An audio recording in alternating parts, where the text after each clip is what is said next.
এলাকার কি অবস্থা রে শুনলে? এই তো ভাই ভালো সব কিছু। ভাই স্কুলগুলো আমরা অনেকক্ষণ ধরে আপনার লেখা রয়েছে ঝুলি কিন্তু চিন্তা করে লেগেছে ভাই। ভাই আমিও সেইটাই কই, মানে ওর মাইয়া তানিয়া নিজের কি মনে করে কিচ্ছু বুঝি না, ওকে আমার থেকে দেখতে বেশি সুন্দর। জীবনটারে আজকে 50% সাকসেস মনে হইতেছে। সেলিমের মতো এরকম মহল্লার একটা বড় ভাই যদি থাকতো তাহলে আজকে তোর নিশ্চয়ই বদমাশের কথা। শোনো একটা কথা ভাই বলবো না এত করি না ভাই। বাবা তুমি এবার প্লিজ এই সেলিমের চাপ। কি খাই? ভাত খাইতে হবে না।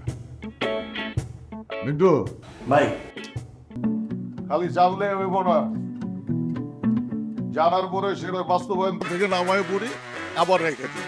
বাহ, অদ্ভুত লাইব্রেরি আপনার। হ্যালো, আরে অনেকদিন পরে কই, মাত্র 15 দিন।